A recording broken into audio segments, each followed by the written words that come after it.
ہم نے خالد فاروق مودودی جو مولانا سید ابو العلا مودودی رحمہ اللہ کے بھی بیٹے ہیں اور جو ترجمان القرآن ادارے کو چلا رہے ہیں، ان سے اسی سلسلے میں بات چیت کا پروگرام بنایا اور حاضر ہوئے ہیں۔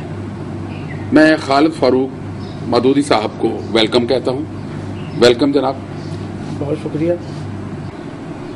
آپ فرمائیں کہ جو پروگرام ہم نے کیا اس میں حیدر نے جماعت اسلامی پہ جو الزامات لگائے ہیں ان کی حقیقت کیا ہے؟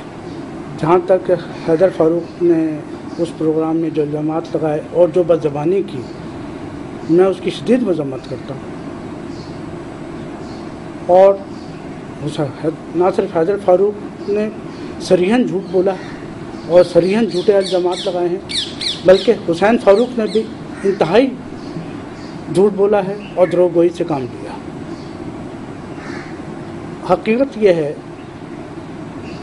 کہ ہم اس گھر میں ہمارے والد نے ساری عمر دین کی خدمت کیے بیٹھ کے، ہم یہ چاہتے ہیں کہ یہ گھر ان کے بعد بھی دین کا مرکز بنا رہے، یہاں پہ دین کا کام ہوتا رہے، اسلام کی خدمت ہوتا رہے۔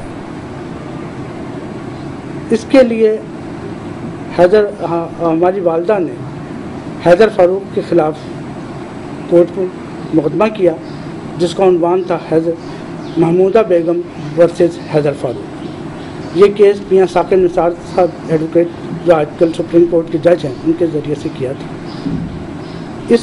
یہ مقدمہ وہاں پہ چلتا رہا، ہماری شہادتیں بھی ہو گئیں، اور اس کے بعد جب حیدر فاروق کی شہادت کا موقع آیا اور وہ دن اور آج کا دن یہ مقدمہ انہوں نے چلنے ہی دے دیا۔ یہ صرف ان کی شہادت کی وجہ سے آج تک یہ فیصلہ رکا ہوا ہے؟ نہیں، اس شہادت کی وجہ سے یہ مقدمہ چل ہی نہیں رہا۔ اچھا، جب تک کہ ان کی شہادت نہیں ہوگی یہ مقدمہ چل نہیں سکتا۔ ہم نے اس کا حل یہ نکالا کہ ہم نے اپنا، والدہ نے بھی اپنا حصہ اور ہم نے بھی اپنا حصہ ٹرسٹ کے نام ہبہ کر دیا اور کیس وڈرا کر لیا۔ کیس وڈرا کر لیا۔ حیدر فاروق نے اس کے خلاف ہائی کورٹ میں اپیل کی اور وہاں پہ چودھری اعتزاز احسن صاحب نے اپنا انفلوئنس استعمال کیا، جج پہ دباؤ ڈالا اور میری موجودگی میں بغیر کسی آرگومنٹ کے ہائی کورٹ کے جج نے اس کیس کو دوبارہ ریوائیو کر دیا۔ حیدر فاروق کی انٹینشن یہ تھی کہ یہ اپنا حصہ کسی طرح ہبہ نہ کر سکے اور ٹرسٹ کے نام ٹرانسفر نہ کر سکے۔ اور حیدر صاحب جو ہیں اس ٹرسٹ کے یعنی کہ درمیان میں رکاوٹ کیوں بننا چاہتے تھے؟ کوئی ایسا کوئی پرابلم نظر آ رہا تھا جماعت کی طرف سے؟ نہیں، جماعت کی طرف سے کوئی پرابلم نہیں تھا۔ حیدر فاروق کا مسئلہ یہ ہے کہ حیدر فاروق کو ہمارے والد سے انتہائی بوس ہے۔ یہ شخص، یہ حضرت جب ہائی اسکول میں پڑھتے تھے تو انہوں نے ان کی غلط حرکتوں کی وجہ سے گھر سے نکال دیا تھا۔ یہ ہمارے جو چچا تھے ابو الخیر مودودی صاحب، ان کے پاس چلے گئے تھے۔ انہوں نے بعد میں ہمارے والد سے ان کو معافی دلوائی اور یہ واپس آ گئے، اور اس کے بعد دوبارہ ان کی غلط حرکتوں پر ان کو دوبارہ گھر سے نکال دیا گیا اور یہ ربے چلے گئے۔ اور اس زمانے میں تو مولانا کوثر نیازی کا اپنا رسالہ جو نکالتے تھے شہاب، اس میں باقاعدہ ان کی تصویر چھپی، اخباروں میں خبر آئی کہ یہ ربے بیٹھے ہوئے ہیں۔ اس موقع پہ بھی ہماری والدہ نے ان کو معافی دلوائی اور یہ واپس آئے تھے، لیکن وہ اس کے بعد سے ہمارے والد نے ان کے ساتھ ہمیں ہر طرح کا تعلق ختم کر لیا تھا اور کوئی قسم کا تعلق واسطہ نہیں تھا۔ اور میری موجودگی میں ہمارے والد ان سے اتنے تنگ تھے کہ انہوں نے کہا کہ اگر مجھے میرا مذہب اجازت دیتا تو میں اس شخص کو آگ کر دیتا، لیکن انہوں نے ان سے قطع تعلق کر لیا اور مرتے دم تک ان سے کوئی تعلق نہیں رکھا، حتیٰ کہ جب ان کا انتقال ہوا تو انہوں نے ان کا نماز جنازہ گھر میں موجود تھے اور ان کا نماز جنازہ نہیں پڑھا۔ یہ وہ فیکٹ ہیں جو ہر ایک کو معلوم ہے۔ اور اب اسی گھر میں بیٹھ کے یہ تعویذ گنڈے اور